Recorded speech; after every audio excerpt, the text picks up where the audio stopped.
L'Instant Mag de Magali Barthès. J'ai tout d'abord reçu un mail qui parlait de ce projet un peu fou. Puis ils m'ont rendu visite et j'ai immédiatement senti la passion et la sincérité qui les animaient. Je veux dire un truc bateau, mais tellement vrai me concernant. Tout est possible.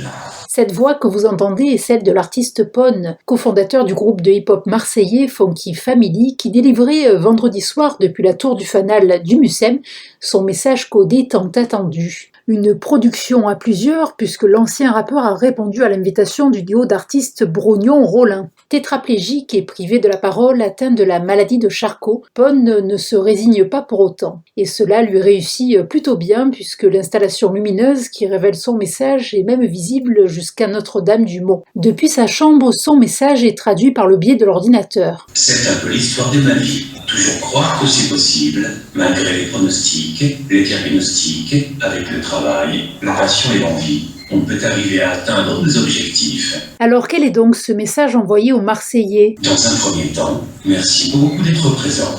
Et puis que je les aime et qu'on se voit bientôt.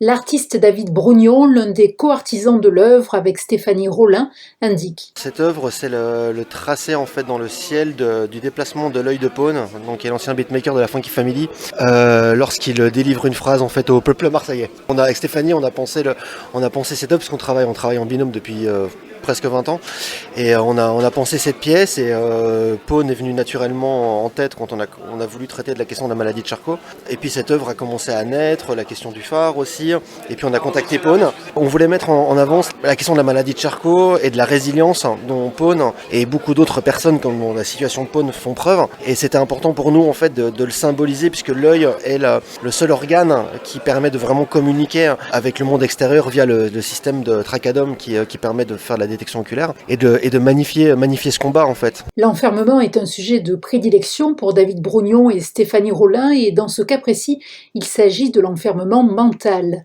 Alors pour Pone, quel plus bel aboutissement que cette conversation visuelle éclairant le ciel de Marseille à la tombée de la nuit. Écoutez l'enthousiasme de David Brognon. Fallait le ramener à la maison quoi, même s'il est né à Toulouse, c'est un enfant de Marseille. Et c'était important d'arriver à trouver le moyen le plus juste, le plus monumental. Le hip-hop s'adresse à tout le monde, parce que la musique s'adresse à tout le monde, Pone s'adresse à tout le monde, et effectivement, avoir la chance de travailler avec le Mucem sur ce projet, avec Elia Justine, avec Waiba, on s'est dit que c'était incroyable de pouvoir le faire parler à autant de personnes en même temps, qui se donneraient presque rendez-vous tous les jours pour le voir parler quoi. Et donc c'est beau, c'est pour ça qu'on fait de l'art. Pierre-Olivier Costa, président du Mucem, nous explique que le choix de cette œuvre collaborative et inclusive ayant reçu le soutien du programme Monde Nouveau du ministère de la Culture. Parmi tous les projets, il y en a eu près de 300 si je m'en souviens bien. Il y en a un qui vient idéalement, et c'était assez facile, Justine, de dire oui à ce projet et quand vous me l'avez proposé avec Elia, parce qu'il y en a un qui nous ressemble tant ici à Marseille. C'est évidemment le projet porté par Brognon et Rollin. Pour plusieurs raisons. D'abord parce qu'effectivement le Mucem a vocation à accueillir la création contemporaine, des artistes contemporains. Ce sont deux artistes qui en plus on met un sens particulier dans leur démarche et on est très heureux de les accueillir. La deuxième chose, c'est que cette œuvre touche au Fort Saint-Jean, à la tour du fanal, qui est un élément très fort et très puissant de ce qu'est le Mucem. Évidemment, cet élément patrimonial est très important, puisque comme vous le savez, on a 1 300 000 personnes qui viennent chaque année au Mucem et qui passent principalement par le Fort Saint-Jean. Je voulais d'ailleurs remercier à la fois le conseil régional et le conseil départemental qui ont participé il y a encore quelques mois à la restauration de cette tour, ce qui nous permet aujourd'hui d'accueillir cette œuvre. Et puis, enfin, il y a ce sens dont je parlais tout à l'heure. Le Mucem est un musée totalement engagé dans la société. On dit que c'est un musée de société, mais c'est un musée engagé dans la société, dans le champ social. Et on a signé il y a encore quelques jours une convention avec la PHM, parce qu'on a toujours considéré qu'un lieu comme le nôtre, un lieu culturel, était aussi un lieu de soutien aux soins. Et donc on est très concerné, très touché par le sens que prend cette œuvre aujourd'hui. Et le projet Le Phare, comme tant d'autres, n'aurait pu aboutir sans l'épouse de Pone, Wahiba, et leurs 2 petites filles soutien indéfectible. Pas peu fière, Wahiba évoque le parcours de Pone. Je pense qu'être artiste aide à garder des projets. Et le fait d'avoir des projets dans une maladie telle que celle-ci, c'est quelque chose qui fait tenir tous les jours. Indirectement, je pense que le fait d'être artiste peut aider, mais pas que, parce qu'il y a aussi une certaine force, j'ai envie de dire, de caractère. Quelque chose aussi qui va chercher, que lui seul sait où il va chercher toute cette force aussi, et qui se mélange dans tout, autant dans la famille que je pense dans la spiritualité, tout ça, et le tout lui apporte justement cette force pour avoir cette résilience-là. Et si vous vous demandez par quel miracle cette création a pu être réalisée, écoutez plutôt les explications de Wahiba. Alors en fait, c'est une petite barrette infrarouge qui se trouve juste en dessous de son écran, qui capte le mouvement de ses yeux.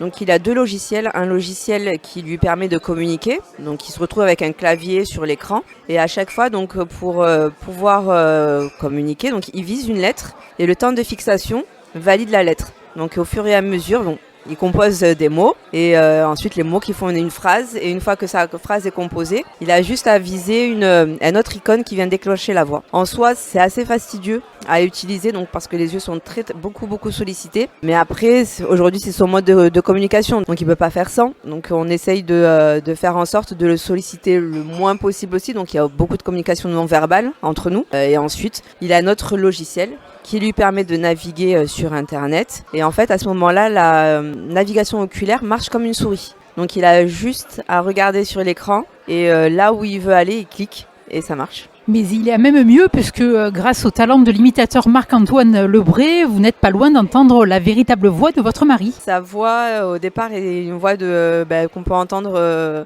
un peu dans tous les GPS, donc très impersonnelle, très monotone. Et Pone essayait de trouver une solution pour retrouver un peu de personnalité à travers ce logiciel-là. Et il s'est dit, malheureusement, quand les gens ne sont pas informés, et c'était notre cas, ils ont la possibilité d'enregistrer leur voix avant de la perdre.